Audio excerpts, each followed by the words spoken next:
Hi. Today we're talking about what not to say when somebody you love comes out as being transgender.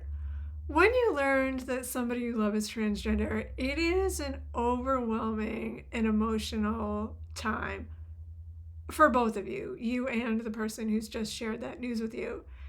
And often, if we, the loved one, have the opportunity to sit with that information and digest it a little bit and are able to have some space to think about what we've learned and sit with our emotions, we would be able to respond in a way that is loving and supportive. And that's not often the case.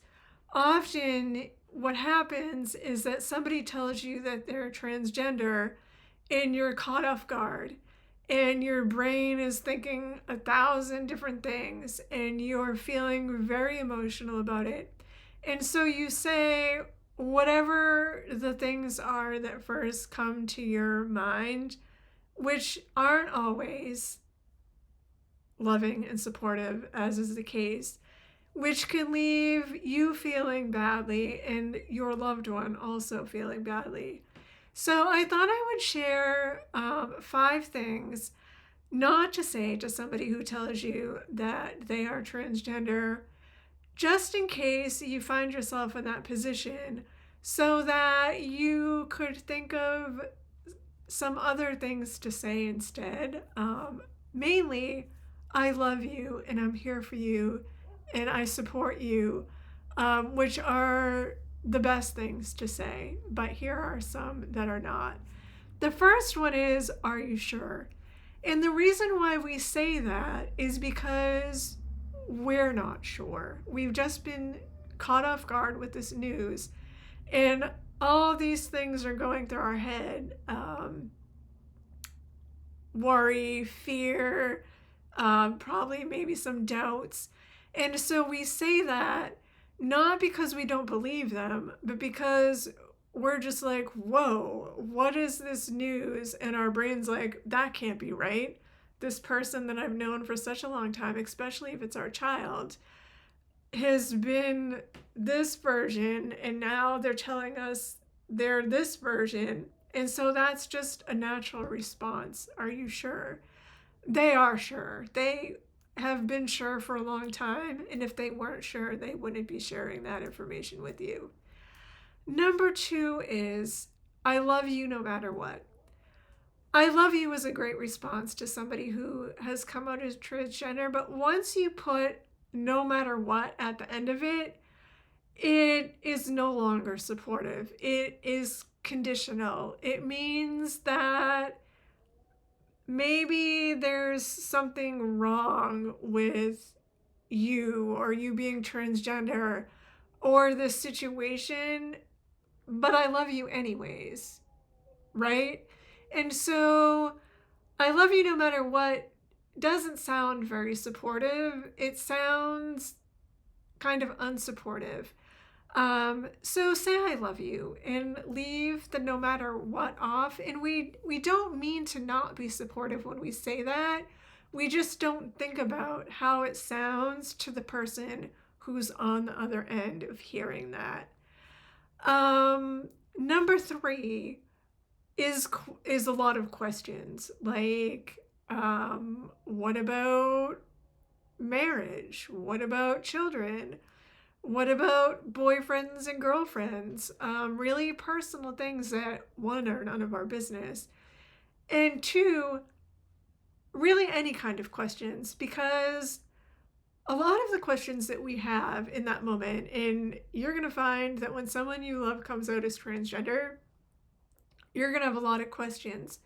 A lot of questions can be answered by doing an internet search.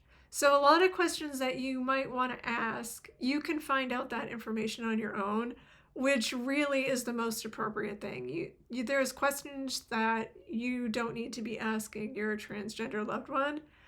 And 2, the second part of that is that questions that are specific to your transgender loved ones should be answered later. not in that moment when they're feeling so vulnerable, and what they really just want to do is tell you that they're transgender and then move on from that. So save the questions. Don't be asking questions. 4 would be to say something like, I always have suspected this, or I kind of knew, or I'm not surprised to hear this, or any variation of that. You may have had suspicions. There may have been signs along the way, but until your transgender loved one told you that they were transgender, you couldn't have known for sure, because they were the only ones who knew that about themselves. That was their knowledge to have and to share with you. So, no matter what you thought or wondered or suspected, you can keep that to yourself and in your head think, okay, well, that makes sense. And all these pieces that I have been thinking about all click together now. But don't say it out loud. Don't share it with them. And also, it takes away from their telling you their news and that they're transgender.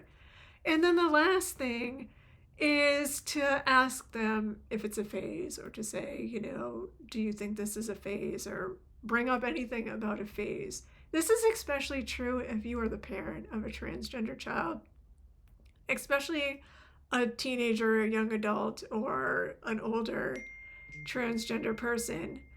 Um, they may have been trying on labels as they got to a place of being sure of their identity as a transgender person, because they were still sorting out what it was that was going on with themselves. And so, as a parent, you may have been thinking, all right, well, they first identified as this, and then it was that, and this may just be another phase. It's not another phase. This is them telling you, this is who I am, and I need you to know this about me and to accept me as I am. So save that thinking for yourself, the wondering, and you may wonder and you may have some doubts, and that questioning is a normal part of your processing as a parent. Don't share that information with your child or the person who is coming out to you, because it is not helpful to them and it is not being supportive. So I hope this was helpful, and we will talk again soon.